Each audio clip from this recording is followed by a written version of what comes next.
Welcome back to another piece of Top Choice Movies recap. Today's film was released in 1996. Titled Scream. Keep a keen eye for spoilers. Sit back and enjoy the film. At the beginning of the film, Casey Becker, played by Drew Barrymore, receives phone calls from an unknown caller. It appears at first that he dialed the wrong number, but it soon becomes evident that he is toying with her. His voice becomes increasingly threatening. When Casey discovers her caller can see her, she becomes terrified. The caller threatens to kill her and compels her to answer movie trivia questions in return for her life and the life of her boyfriend, Steve, played by Kevin Patrick Walls, whom she sees tied up on her back patio. She becomes terrified. The caller torments Casey after killing Steve, eventually breaking into the house and pursuing her. He is dressed in a black costume with a white ghost mask over his face. He chases her across her lawn just as her parents pull up into the driveway. They do not see her, and Casey is stabbed in the chest, unable to scream. After killing Casey, the murderer strings up her body in the backyard for the parents to discover. We then meet Sidney Prescott, played by Neve Campbell, and her boyfriend Billy Loomis, played Skeet Ulrich. Billy sneaks into her bedroom window and attempts to have sex with her, but Sidney is unsure and wants to remain a virgin for now.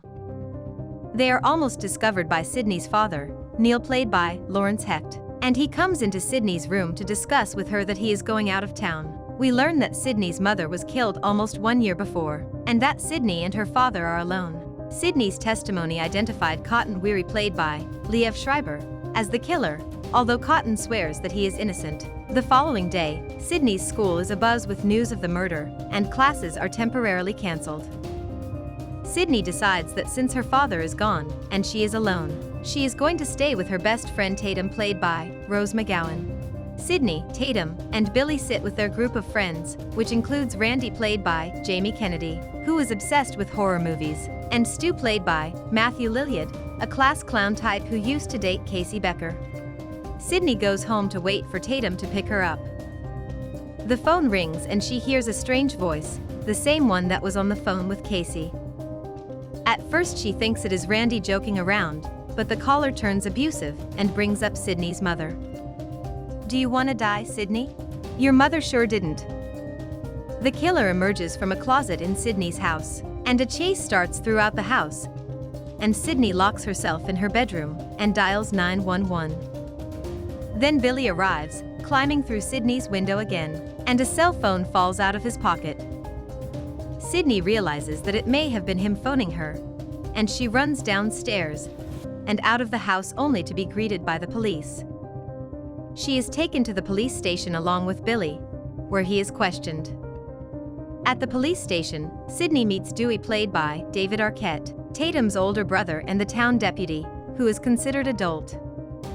Outside the police station, she is confronted by nosy reporter Gail Weathers, played by Courtney Cox, the writer of an expose about the murder of Sidney's mother. Gail feels that Cotton Weary was wrongfully convicted, and now Gail is following up a story about the murder of Casey Becker. She feels the murders are connected. Tatum takes Sidney to her house, where she receives another phone call from the killer, who tells her, "You got the wrong guy, Sidney, again." The next day at school, Sidney is threatened by the killer while she is in the bathroom, but she escapes.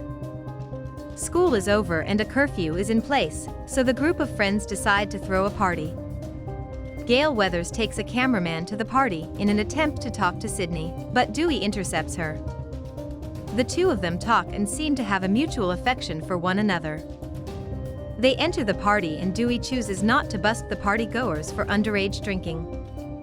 During the party, Billy and Sidney goes upstairs, and Sidney had sex with him. Meanwhile, Tatum is murdered in the garage by the killer, who has infiltrated the party after all. After the interlude between Sidney and Billy, the door opens and in walks the killer, who stabs Billy in the back. Another chase starts. Dewey is stabbed.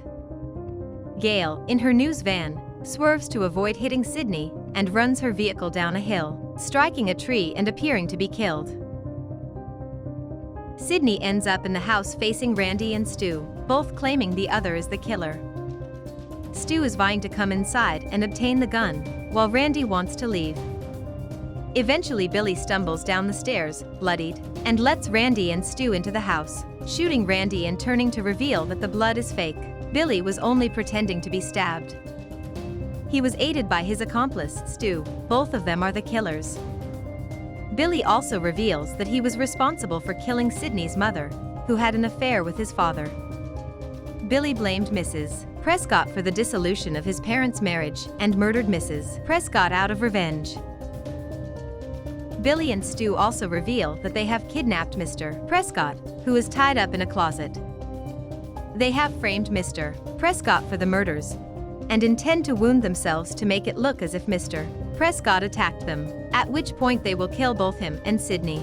Billy and Stu inflict flesh wounds on one another with the knife, but they are interrupted by Gail Weathers, who returns, armed with Dewey's gun. Gail forgets to switch off the gun's safety, and a struggle ensues. Sidney strikes back at her tormentors, killing Stu with a television and shooting Billy in the head with the gun. Dewey is revealed to be alive, as is Randy. All ends well as Gail reports that the Macca house has been the scene of what seemed to be some real-life scary movie. Thank you for tuning in. Please feel free to share your thoughts on the movie you just watched in the comments box below. And don't forget to subscribe for more movie recaps to come your way.